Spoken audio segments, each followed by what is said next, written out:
All right, joining the show, long overdue here at iMiXWHATiLiKE, are Brian Becker and Eugene Puryear, both of the Party for Socialism and Liberation. Brian Becker is the national coordinator of the Answer Coalition and is a founder and central organizer for the Party for Socialism and Liberation. And Eugene Puryear is a founding member of the Party for Socialism and Liberation and is on the editorial board of Liberation News. Welcome to the both of you. Thanks for joining us. Thank you. Thanks so much for having me. So I wanted to have you both on. I mean, for a long time, frankly, I've known of your work. I followed both of your work, have even been in some similar actions, even, indirectly with the both of you, and have greatly appreciated that work. And wanted to have you on because I think, as you are both well aware, not only is there a need for revolutionary political organization and activity, but there's a great need for, I think, a frank conversation, a somewhat extended conversation about just what is socialism. I think that it doesn't get enough of an accurate and honest run in our conversations. A lot of people have conversations and even arguments about it and don't really, I think, understand what it is that they're talking about. And certainly there's very little done, obviously in the mainstream media, but I think also in alternative media spaces to make clear just what is socialism and to give it room for adequate conversation and inclusion. So, Brian, if I could start with you, what is the Party for Socialism and Liberation? And then how do you all deploy this thing called socialism? How do you define it and how does it show up in your work? Sure. The Party for Socialism and Liberation, PSL, has chapters in about 25 cities now. It's been around for 10 years. We have hundreds of activists and core members all over the country who have been key players in the anti-war movement, the struggle against police murder and police racist violence, in support of immigrant rights, in support of women's rights, the LGBT movement, workplace organizing. We're an activist party, but we're a Marxist party as well. So we're not just activists. We're also guided by a Marxist world framework, a worldview. And we are ardent supporters of the core demand, which is the reorganization of capitalist society along the lines of socialist principles.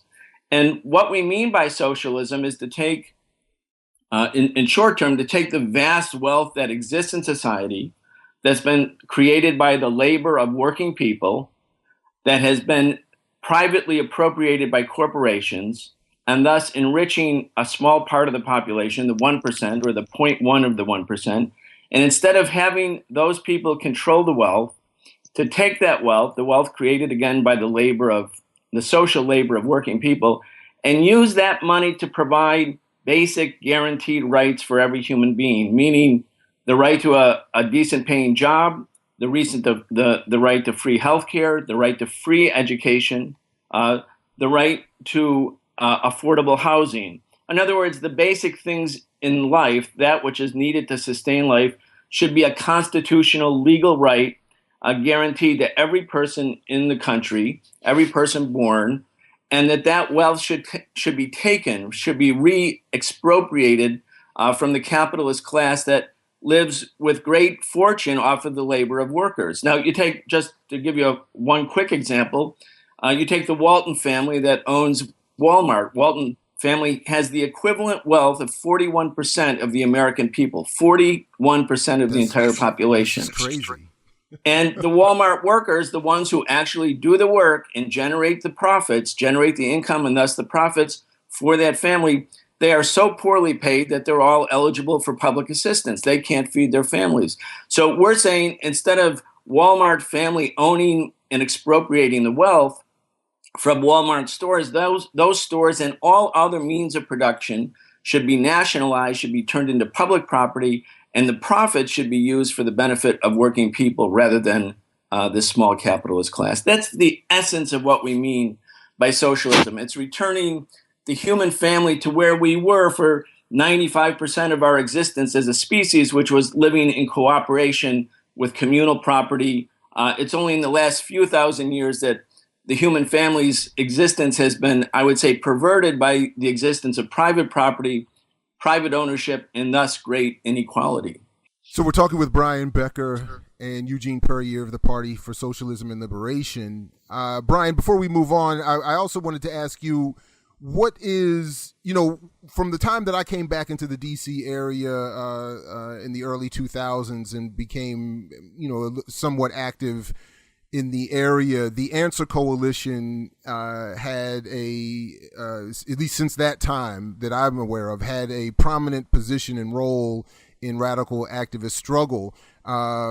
Quite frankly, a lot of the things that I heard, when I first came back around, you were not necessarily positive, and people were afraid to function with and work with the Answer Coalition. But one of the things that I think I discovered later was one of the problems that folks had was really a competitive one with the level of organization you all reached, that your presence, your ability to bring out a crowd. I think, and this is not a scientific, conclusion I've reached, but I think had a lot to do with people's frustration with their own inability to organize at that level. Could you just tell us a little bit about the Answer Coalition and how it does or does not differ from PSL, and maybe a little bit about how you have, I'm sure, dealt with, been aware of and dealt with, so-called movement critiques of that organization or that coalition? Sure. The Answer Coalition started 3 days after September 11th, on September 14th, 2001, when George W. Bush's approval rating was 95%, when the country was, gripped by fear and rage, and there was the beginning of what we knew to be a worldwide war drive by Bush and Cheney, cynically using the grief and anger of people after September 11th for an imperial war drive. 3 days after that event, we said, let's go into the streets and organize a demonstration that says war is not the answer. Those are very difficult times, as you remember. And under those circumstances, everybody, all of the liberals basically condemned us, or many of them, for demonstrating when it was inappropriate. And that's when Answer first got its bad rap from some sectors of the liberal milieu. But we went ahead and we organized 25,000 people on September 29th, 18 days after September 11th, and we began the fight back. We began the anti-war movement. And then we had huge demonstrations, the largest ever in April 2002 when Israel reinvaded the West Bank. And we had 100,000 people out for Palestine, the biggest demonstration in American history. And then we started the mass demonstrations against the Iraq War, and we had hundreds of thousands of people month after month. We were condemned by some sectors of the liberal movement because we were very close allies with the Palestinian community, which was at that time sort of considered a taboo subject amongst the American left. We were very strong in terms of elevating the struggle against racism and not just making it a, quote, peace movement that would be predominantly middle-class white people. We were criticized for that. And of course, as you mentioned, then there's just territorial or ridiculous competitive things that come up between groups. Of course, some of that happened too.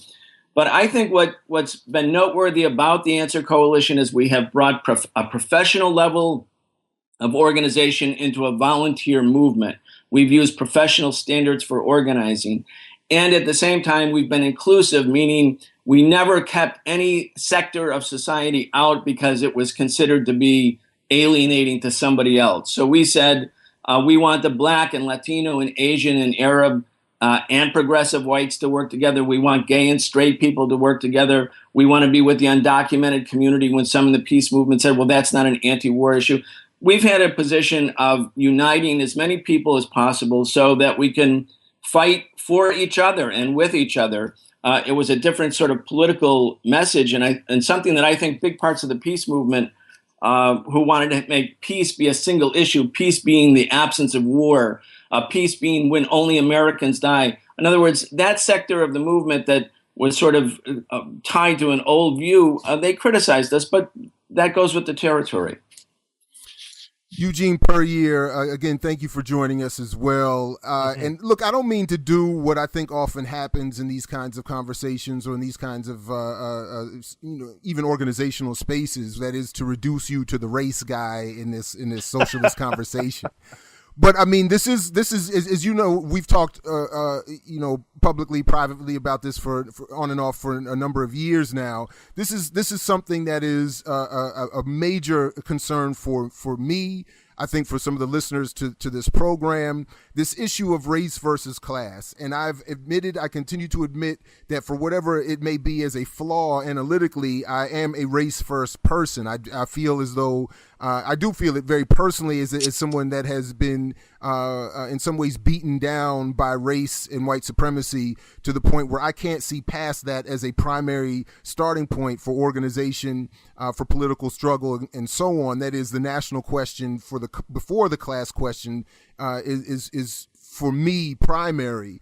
How do you work within or deal with these questions? Or how does the PSL deal with these kinds of questions? Or how do you interpret socialism itself as an answer to these kinds of questions about race versus class? And then the ability to interracially organize and work collectively along the lines that Brian has just described. No, I mean, I think that for sure it's a key question, and in some ways it's a great question even beyond the particular issue, because it speaks so much to, in my view, sort of, some of the broader sort of theoretical misconceptions about socialism, Marxism, communism, whatever it may be. And, I think that in a way you're right? I mean, because the way I look at it is the national question, it is a class question in its own right, but you have to look at the issue of quote unquote class in a way that's not reductionist. Because I think so often the way it's presented is sort of like, is it race first, is it class first, which I actually think is sort of historically limiting, talking about maybe a couple hundred years of American history. But I think if we understand the reality of world history and our particularities, we can get a little bit of what we're getting at. I mean, certainly. And as you know very, very well, Jared, I don't have to tell you. I mean, there's long histories, of course, over thousands of years of different forms of difference and in a positive and a negative way, from a xenophobic way to a positive way. I mean, obviously, in the Afrocentric tradition, we know quite a bit about this from that sort of historiography and Black Athena. They came before Columbus. Some of the different interactions that have happened between peoples that have been both positive and negative, but certainly not of the particularity of which we see, which is the racism, racial discrimination, national oppression of people of African descent here in the United States, and to, really a lot of degrees, the broader diaspora, which relates very specifically to the rise of class society in its earliest days, from absolutist feudalism to the earliest days of capitalism, whereby this system of global white supremacy, whereby white as a normative value was constructed as a generalized positive thing, and Black African descent as a generalized negative thing. And I would actually say, people who are really interested in this, you should read Robin Blackburn's book about the making of New World Slavery, which talks about this very interesting in the Hamitic myth and how it came to be. But the ultimate point being is wrapped up deeply in the development of capitalism as a system, and later of imperialism as a system, and the need to create these racial categories as, not elements to divide in a crude way workers from each other, although it does certainly play that role, but ultimately as an integral part of building up this system of abstracting a certain amount of wealth from these oppressed nations, including what we believe in the PSL to be an oppressed nation of African Americans here in the United States, to allow it to reach this level. And so from that point of view, I view the thing as oftentimes a straw man, sort of the race versus class question, when you understand the operation of race in our broader sort of world history as a function of a rising system that was more than willing to deploy these forms of degradation, genocide, slavery, and oppression through the years to secure its own sort of profit system. And you can say whatever you want to say about whether or not it was necessary, unnecessary, it is what it is. But the point being, it's what happened historically. And that when we understand it like that, and this certainly was the point that Lenin was making when he modified Workers of the World Unite to Workers and Oppressed People of the World Unite, that ultimately the enemy of the oppressed nations of the world and of the working classes of the world is the same, the imperialist ruling class that is attempting to use the exploitation of workers as workers, in addition to the exploitation of nations outside of the imperialist core, to maintain its power and its wealth and its ability to survive as a system. Then you see that there's a synergy between the two struggles. And even to the degree that the goals have some level of difference. I mean, a national liberation struggle is striving for freedom, right? And freedom can have sort of like a basic legal democratic definition, but it also has a deeper definition, as we've recognized in the Black liberation movement in America, whereby when you have legal freedom, it's somewhat hollow, and you need something more deep, social, economic, cultural freedom. Then again, it speaks to the same issue of the same enemy, of the same struggle, of the unity between the two struggles, which is why I would say when we look around the world, so many national liberation struggles in Africa, in South America, in the United States that have been waged by Black people. National liberation struggles have been led by and waged by socialists and communists. So that's a little bit of a roundabout answer, but essentially I think that's how we approach it and how we deal with it, is not really by separating the two questions as race versus class, but by integrating in this analysis of the particularity of white supremacy, particularly as it confronts Afro-descendant people around the world as being concomitant with the rise of capitalism and imperialism and having sort of a normative function in there. All right, good people, you're listening to I Mix What I Like for iMixWhatILike.org and WPFW 89.3 FM. Shout out also to rapstation.com. I Mix What I Like at gmail.com for if you want to contact the show and then be in communication with us. iMixWhatILike.org for more information on this show and more. And at I Mix What I Like at all your relevant social media where you can be in touch with us as well. We're going to take a quick break and come right back with more from Eugene Puryear and Brian Becker of the Party for Socialism and Liberation. Don't go anywhere. Much more coming up right here. I Mix What I Like, WPFW 89.3 FM. Peace, everybody. Back in a minute. All right, welcome back once again to I Mix What I Like here at WPFW 89.3 FM. Again, I'm Jared Ball. Happy to be here with you. Doctors Haight and Todd Stephen Burrows are out handling the people's business. And we're offering you a pre-recorded conversation that we were able to conduct a couple of days ago with the good folks at the Party for Socialism and Liberation, Brian Becker and Eugene Puryear. Brian, let me bring you back into the conversation and give you a chance also to respond to that previous question. I don't want to do the same thing in reverse, that is to suggest that as the white guy, you can't talk about race. And I know that you're adept at doing so and have built with a lot of people from a lot of different parts of the world. And as you said, have made that a core issue of concern and focus in your organizing. Please, if you have any comments that you want to add to that last question about race versus class and how that interacts with your work, please offer them. Yeah, I think we can see from the recent developments following the murder of Mike Brown in Ferguson, the murder of Eric Garner, the murder of Tamir Rice, the murder earlier of a 13-year-old Andy Lopez, the murder of John Crawford in the Walmart store in Ohio. The movement that has grown up around these police killings, which are habitual, routine police killings that are now being exposed but have been going on day in and day out, that movement has drawn a line again in the United States between those who are standing against racism and those who are standing with racism.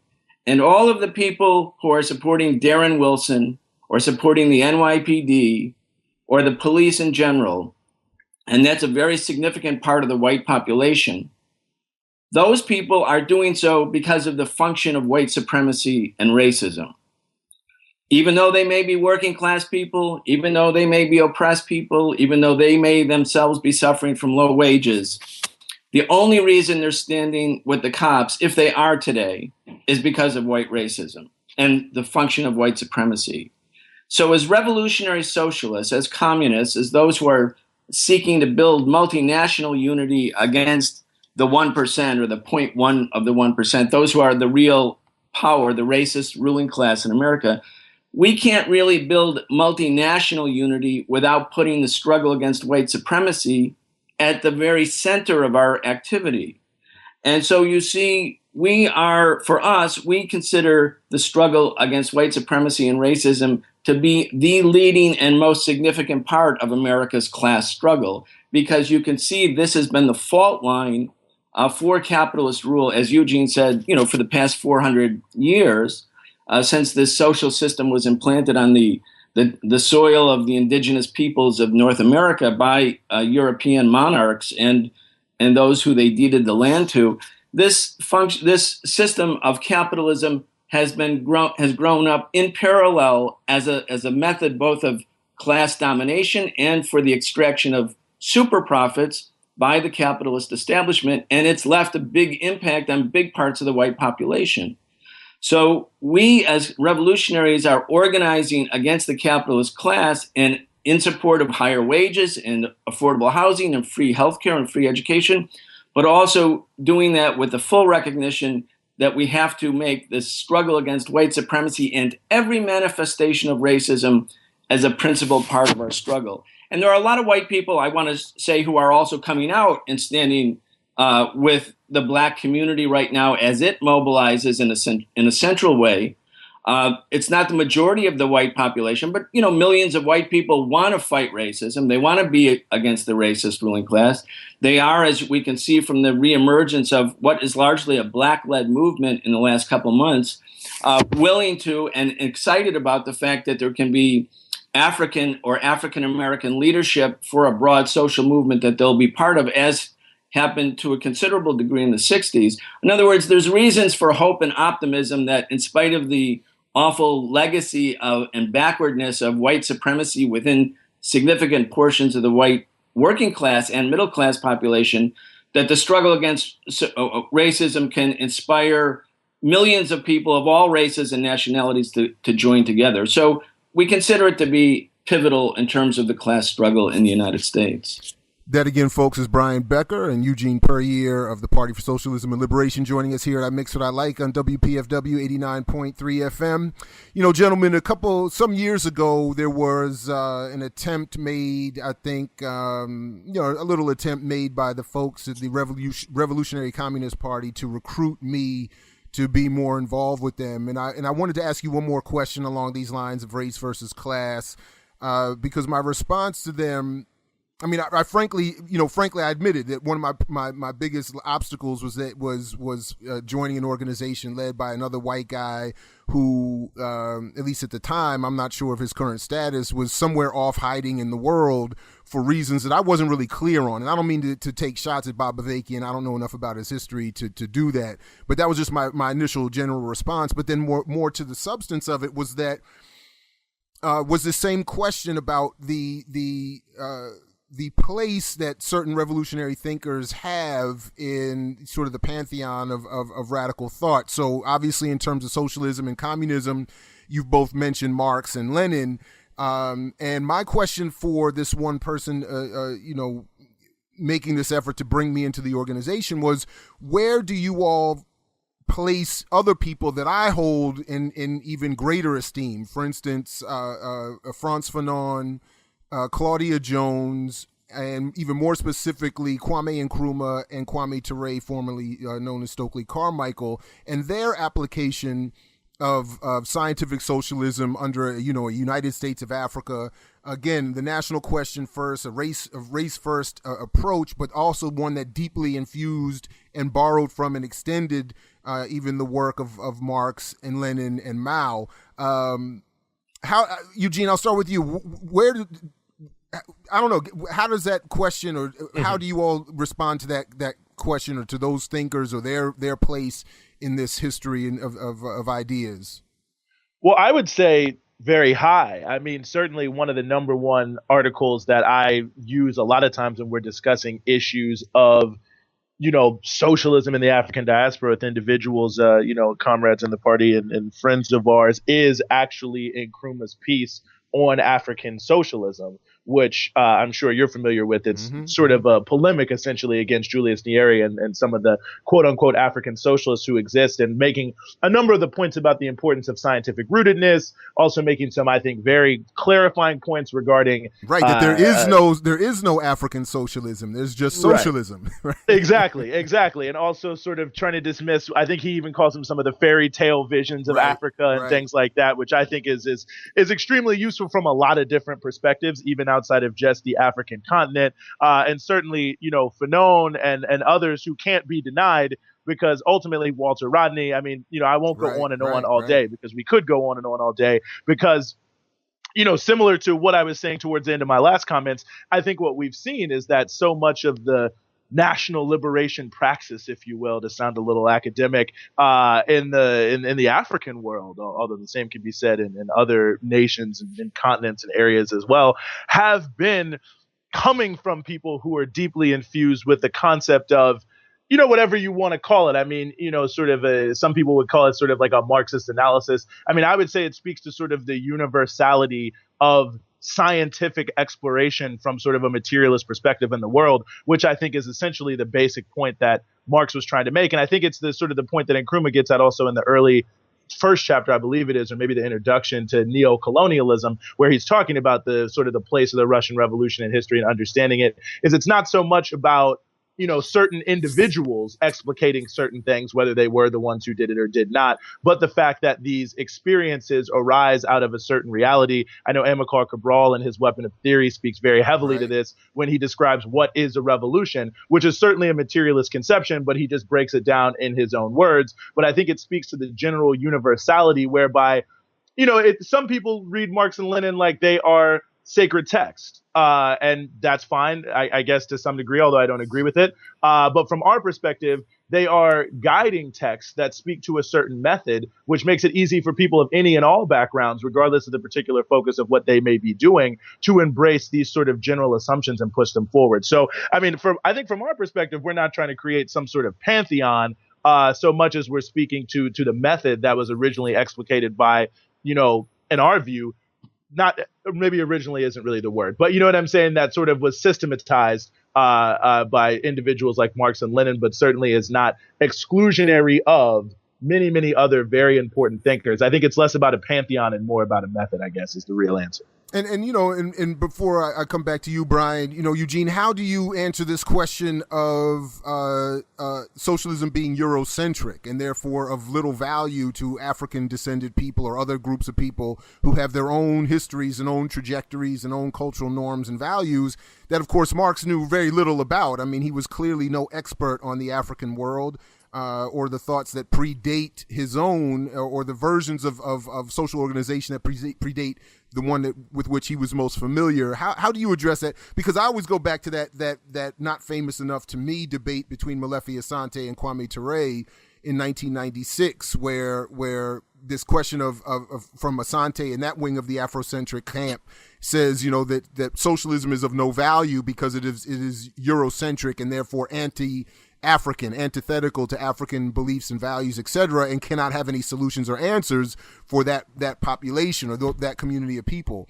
Do you have a particular way of addressing that question? I do. I mean, I think that, ultimately it's a question that is based on, well, let me put it to you like this. The direct way I do it, and, certainly the way that I thought Kwame Ture pretty excellently put it forward was, the real question is how you're going to organize your future society, which is what you're consistently evading. And that's why I'm for socialism, because it's the communal way of organizing society, meeting people's needs and so on and so forth. But I will say this, that I think that ultimately, when we look at this issue, I mean, materialism as a concept, first of all, I don't know of anyone who ever really claimed that Marx invented that, including himself, when he discusses the things he put forward, but that ultimately he was analyzing the capitalist system in its germ, in the place it was created. And we cannot deny that it's the system of capitalist imperialism that has gone all over the world and oppressed all of these individuals. And if we're trying to understand the systems of oppression under which we are working, I mean, whatever goal you're saying, okay, I want to construct a society that in the future is based around this sort of ontological concept. The key issue that exists right now is overthrowing the system of oppression that allows no other alternatives, however you may determine them, to exist that could potentially challenge its power. Then you have to recognize that analyzing those systems of oppression and understanding their evolution and really how they evolved in their purest, most rooted form, which was in Western Europe, which obviously, is certainly no great historical fill-up to them per se. But ultimately, that understanding this is what sort of is Marx's main contribution, which I think is the key factor. But the sort of the broader concepts and realities, I don't think anyone was ever claiming that these things didn't exist by other people in all parts of the world, including Europe, including himself, but the particularity of capitalism as a system, which as an imperialist system has now sort of overstands, if I can use that, or overhangs the entire systems of oppression we all deal with on a daily basis requires that kind of analysis to get to the root of what it is. Because if you don't know what you're fighting, you certainly cannot be, successful against it. And I've always thought it was amazing. It still is a shock to me to hear anyone refer to Kwame Ture as involving himself in anything that's Eurocentric, he was willing to be in solidarity with anyone, but he was clearly, concerned with African people primarily. And so in that debate, it was also interesting just to see him accused of that. And also then his part of his response that I always also liked was this point about, no more than Isaac Newton gave, invented gravity. He just identified the pre-existing natural laws that in the same way that Marx identified pre-existing natural laws in terms of social organization and distribution of what society produces. Anyway, I just, let's take another quick break here at iMiXWHATiLiKE, WPFW 89.3 FM, iMiXWHATiLiKE.org for more. And then we'll come back in just a moment with more about the Party for Socialism and Liberation with Eugene Puryear and Brian Becker. All right, welcome back, everybody. More iMiXWHATiLiKE, WPFW 89.3 FM. Again, I'm Jared Ball, happy to be your host, having this, what I think is an overdue and very important conversation with Brian Becker and Eugene Puryear, key organizers and activists within the Party for Socialism and Liberation. Before we move on, I want to give a shout out to your comrade, Ernesto Aguilar, who we had hoped to and will endeavor again to bring onto this program, but someone who runs the Liberation radio for the PSL, liberationnews.org, right? I believe that's the website, right? Do I have that correct, fellas? Liberationnews.org is, our companion website, and liberationradio.org for the show. Right. Okay, great. But shout out to Ernesto. He's been very helpful, not only in terms of my own work and, directly helpful. And I want to thank him for that publicly, but also just inspirational in terms of the radio work he produces each and every week. And similarly, before we move on, I also want to just give you all a chance, because I know one of the first criticisms, I think valid criticisms that I will get after this program is where are the sisters, where are the women? And I know that the PSL is despite this conversation being, exceedingly phallocentric, is not one to be discriminatory against women. And forgive me I'll take the blame for the arrangement that there were no women involved in this conversation. But I know that you all have a lot of strong women leadership and activists and organizers and contributors to your organization. And in a moment when I ask you about electoral politics, you've also had many women run for positions politically and represent your organization in those spaces as well.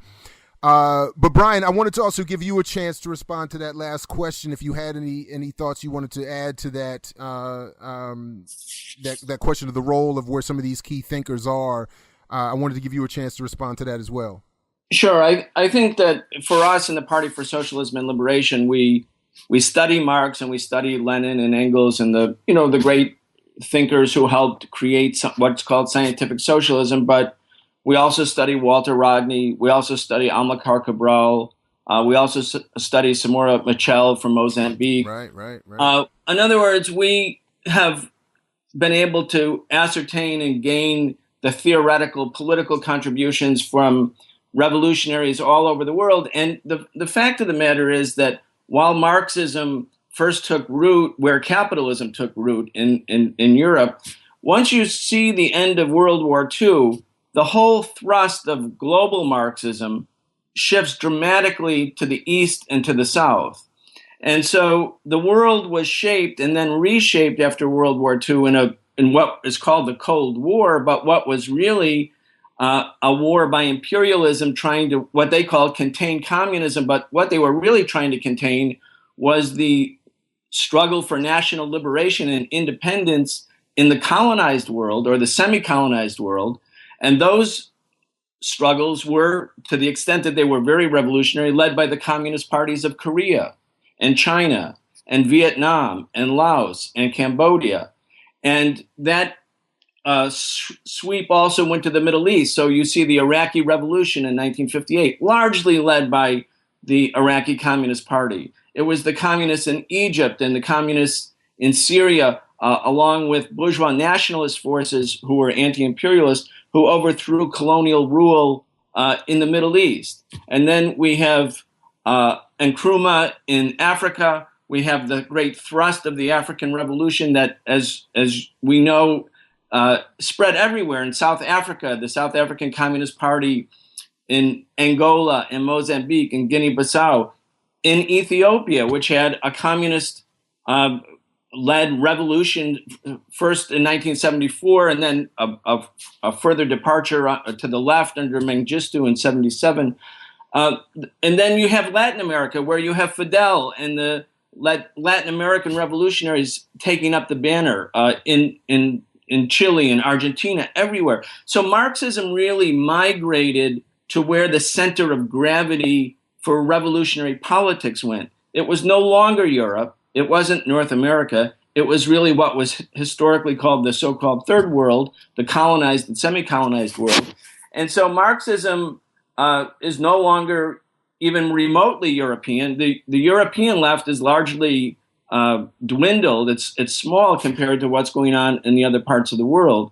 And here in the United States, we believe that the sector of the U.S. working class population, the most oppressed sectors, predominantly in the African American community, will be the leaders, will be the social human beings, the social grouping that has the greatest part of the leadership for the class struggle in the United States, as we are observing even right today. So we have to study and do study all of the revolutionary thinkings and contributions, most of which is coming, as I said, in the past 70 years, not from Europe or North America at all. That again is Brian Becker and his comrade Eugene Puryear joining us here at iMiXWHATiLiKE, WPFW 89.3 FM, iMiXWHATiLIKE.org as well. They, of course, can be reached at liberationradio.org and liberationnews.org for more information on the work with their organization as well. Gentlemen, again, a lot of times people hear the word socialism and communism and to a lesser degree historical or dialectical materialism. Could you both give, Brian, I'll start with you, a very quick summary of what all that means? Just again, I know you mentioned socialism earlier and defined that a little bit, but when you say communism and then historical and dialectical materialism, just for those who may be hearing these conversations for the first time, what do those things mean and how do you use them in your work? We mean by socialism the first stage after capitalism in a post-capitalist transitional society on the road to communism. And what socialism would do would be to nationalize, take over, and make public the privately held means of production, meaning the biggest banks and the biggest corporations, and putting them under social, popular, democratic control, and taking the wealth and assets of the capitalist class and the corporations and banks and using those to meet society's basic needs and the needs of all people. And so the first step in a socialist society would be to change the American Constitution, which was, drafted by slave owners and capitalist merchants 220 years ago, and making a new constitution written by and for working people and poor people in the United States, which would mean a job as a guaranteed legal and human right, a decent paying job, free education, free housing, and affordable housing. Those would be instant first step demands for socialism. Communism, in the conception of Marxism, means the withering away of old socially coercive institutions like the police, the courts, the prisons, and by virtue of the creation of a surplus product in such plentiful quantities that every person could walk into a store and take whatever they needed and fill out a receipt, an inventory slip, and say, I've just taken out such and such XYZ amount of food, so that the society and the state planners could replenish the shelves. But in other words, the role of money stops to have any social significance, in fact, has no significance. But that's based on an evolutionary post-socialist process whereby social norms, cultural norms are reinforced that emphasize human need and human cooperation. And the institutions of violence, like the police, the courts, the prisons, are no longer necessary, are antiquated institutions, because right now they're designed basically for social control of oppressed classes and oppressed people. And if all the people in society have what they need to live, then the issues of say, social misconduct or whatever can be handled by the community rather than by state coercive institutions. But Brian, come on, man. We hear Rudy Giuliani on TV all the time now saying this, and of course, if he is saying it, it must be true. That the only reason that black people are over policed is because that's where all the crime is, and this idea that people could exist without police and could exist. I mean, that there's always this element, usually described as black or brown, but there's always an element of all societies that we're told they're just going to be criminals. And that's one of the important contributions of Marxism, is to show that 95% of our existence, of our historical existence as a species, when we were all the indigenous peoples of all the continents, we lived without police, we lived without jails, we lived without courts, we lived without instruments of alienated violence and coercion to, quote, police the people.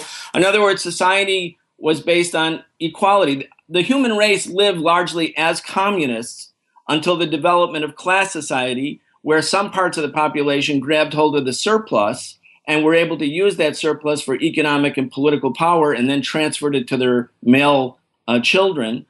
In other words, the rise of patriarchy. We have to look at the human race and see, well, guess what? For the most of our existence as a species, which means it must be part of human nature, we could live in cooperation. Certainly under communism, using the advances in science and technology and industry, those advances allow society to do away with hunger and want, which is the most important thing, so that human beings can live, can recreate, can educate themselves, can have social and cultural institutions without having to live in a dog-eat-dog individualistic environment. Well, and those looking forward in the coming weeks to supporting and celebrating Dr. King should remember that one of the things he was calling for at the end of his life was a guaranteed annual income that specifically, as he said, would be designed to reduce the stress on working people that leads to criminal activity. So I don't know, maybe you were onto something there. I don't know. And Dr. King was a socialist. Yeah, he absolutely was, and people want to ignore that and downplay that and make movies that don't talk about that. But right. That's another conversation. Well, can I say one really quick thing too? Please go ahead. Yeah, because as you know, and I wrote the book Shackled and Chained about prisons. I mean, it's very interesting to me. I mean, all problems have solutions, and the only thing that we ever talk about in our society, everyone says, let's cure cancer, let's cure AIDS, let's get rid of poverty. The only thing that's ever talked about from the point of view of, well, we could never solve that, is crime. And I think that, honestly, we have to look one level deeper. And this is one of those things that maybe is a little more anecdotal at why that's the one issue, because it's the one issue that speaks, in my view, most directly to the idea that these conflicts that exist in our society are social conflicts, not individual, not, some result of racism or some, like, you're a black, so you must be a criminal, or whatever the justification is. These things speak so heavily to the divisions in our society as being essentially, even though they are very real, essentially being socially created and being things that were created and thus can go away. And I think ultimately, we can have phones that are like computers and send, rovers to catch on to satellites to study tiny little particles of water, and somehow we can't figure out how to all live together. I mean, it's completely absurd, except when you look at it in terms of the broader significance of what it would start to say about our society when we started to say, okay, well, what are the reasons? Even if you say someone committed a crime because of mental illness, that's a reason, not a random thing. So if these are the reasons things are happening, these are the solutions. And we're going to start to see that we're going to the root of our society and uprooting a system that benefits a tiny group of people, but a tiny group who have a lot of power. And ultimately, I think that's why this issue of struggling against, prisons and racist police oppression oftentimes has the ability to be so explosive, as we've seen time and again. Now, right after Obama was elected the first time, and a woman claiming socialism or communism or maybe both told me that my refusal to support his candidacy from the beginning was due to my dialectics being broken. That's a direct quote. She said, Jared, your dialectics are broken.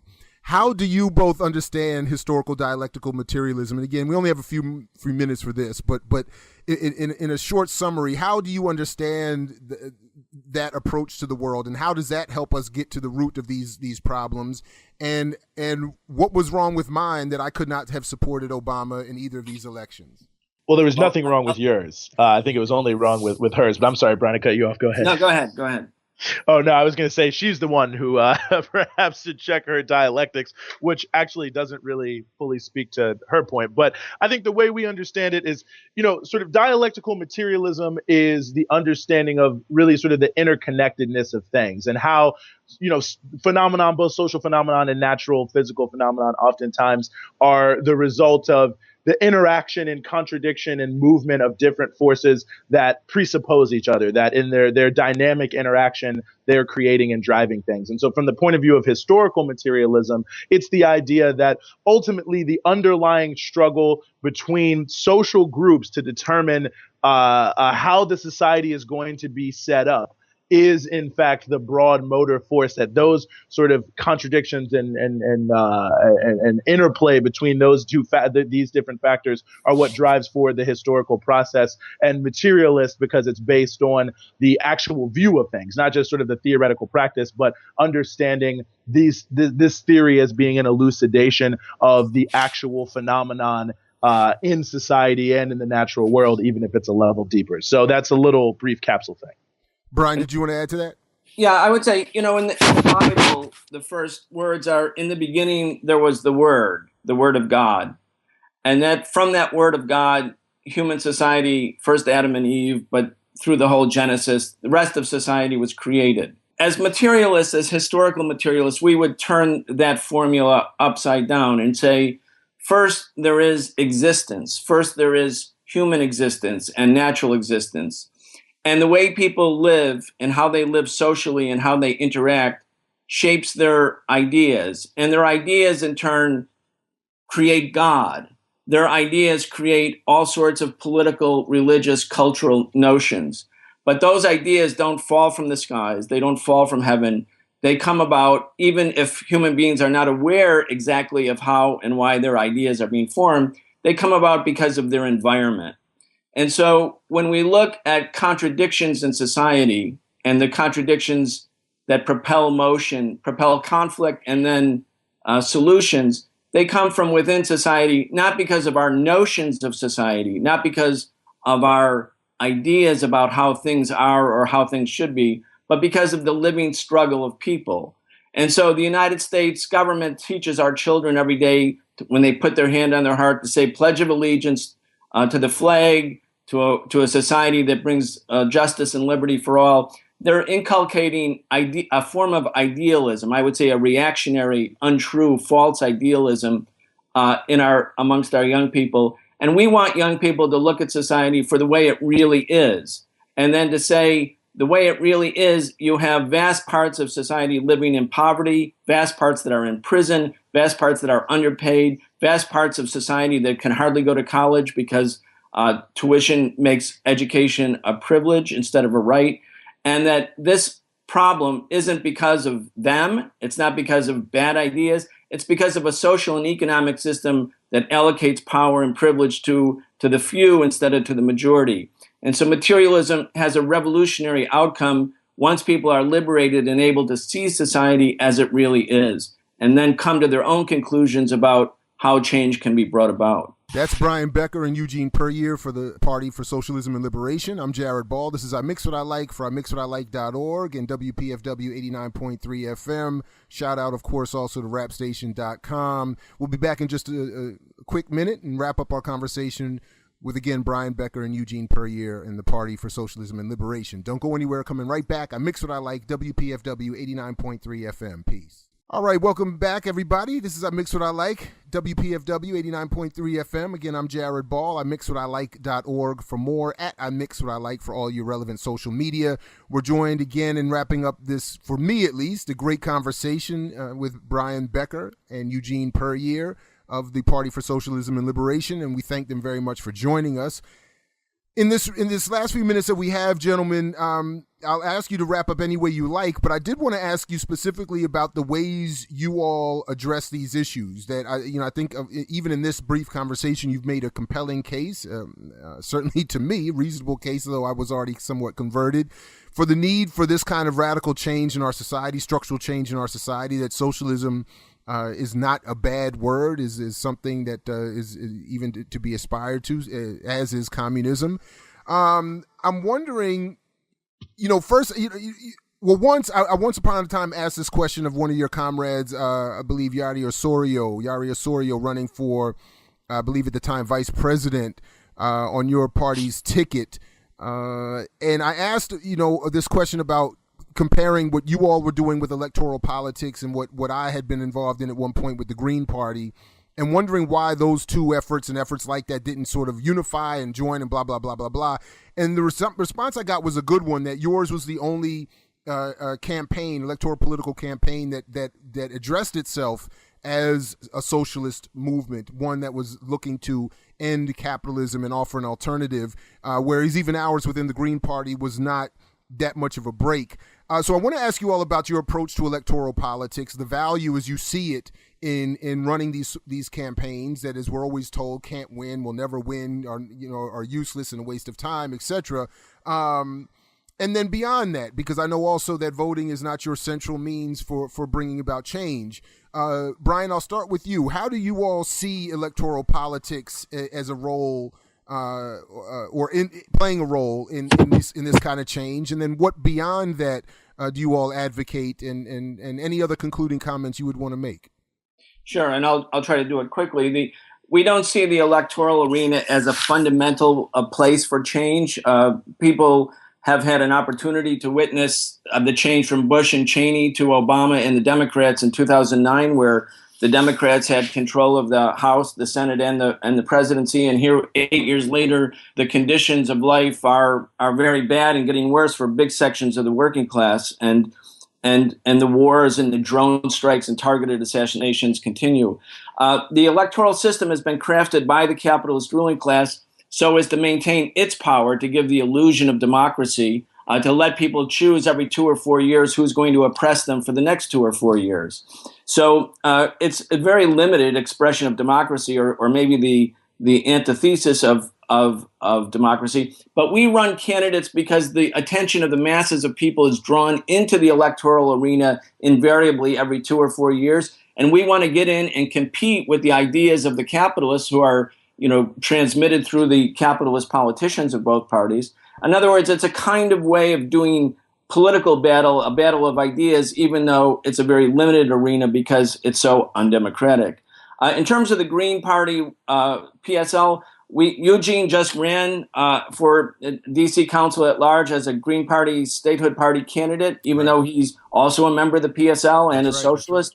So we see a great prospect for a red-green-black alliance. In other words, we want to look for electoral alliances. We recognize that all of the political parties and organizations of the left need allies, need to be working together, need to conduct themselves in a way that's civil, that's comradely. In other words, to do common battle against a common foe. And if we can do so in the electoral arena, we're very interested in pursuing different opportunities. I'm glad you said that. In fact, when we were trying to do our campaign in 07, 08, that was in fact what we were saying. We wanted to change the Green Party into a red, black, and green party. And I think for some of the reasons we've already covered in this conversation, it didn't go over as well as your efforts have. But that is... Anyway, that was where we were going. Eugene, right. Please, yeah. Yeah, it's funny because I was smiling as you guys were talking, because I remember actually hearing you talk, Jared, promoting Congresswoman McKinney's campaign and using that exact phrase. So good to hear that again. So yeah, absolutely. I mean, I think that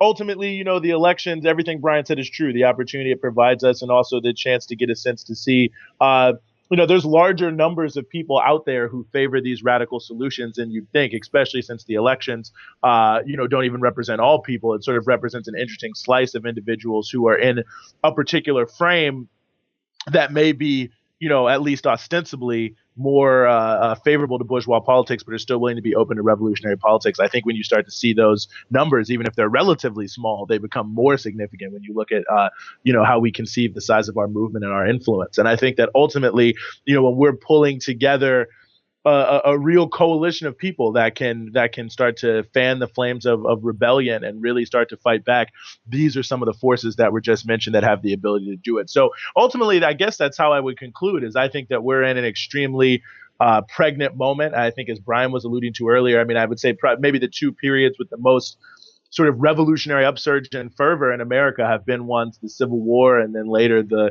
Civil Rights Revolution / Black Power movement, however you want to describe it, where the motion of African American people coming into struggle for their own national liberation has set in train much broader, much more significant, deeper changes and challenges to the system as a whole. And so here we are in this new particular moment. And I think more than ever, we need to start raising the idea not just of protesting something, not just of resisting something, but moving our protests and our resistance towards a final goal, which is to challenge for power. There's a tiny less than 1% of elites who control all the power in the world, who are, presiding over poverty, hunger, war, exploitation, and oppression. And we have to move those people to the side and put the broad mass of people in power if we want to pursue any of these solutions. And we have to start to look at our protests as our resistance, as a struggle for power to put in place a new system that ends this oppression. And we think that's socialism. All right. Well, gentlemen, I greatly appreciate you taking the time and offering up these great ideas and alternatives. And look, folks, if you're going to go back to the Democratic Party after 8 years of Obama and you see where we are now, I mean, I don't mean to speak ill of your intelligence level, but come on, man. I mean, this is ridiculous. You know what I'm saying? Brian Becker, Eugene Puryear, thank you very much for joining us here at iMiXWHATiLiKE. We appreciate your work. No, we appreciate your work, and we want to continue to support it. PSLweb.org, or rather liberationnews.org, liberationradio.org. Again, shout out to Ernesto. Keep up the good work, good people, and I appreciate your time. Yeah, please, go ahead. If people want to get information about joining the party, you can do that on the website at liberationnews.org. A lot of people sign up and join or apply for membership all over the country. If you like what you heard, check us out. I mix what I like, what I like, what I like, what I like, what I like.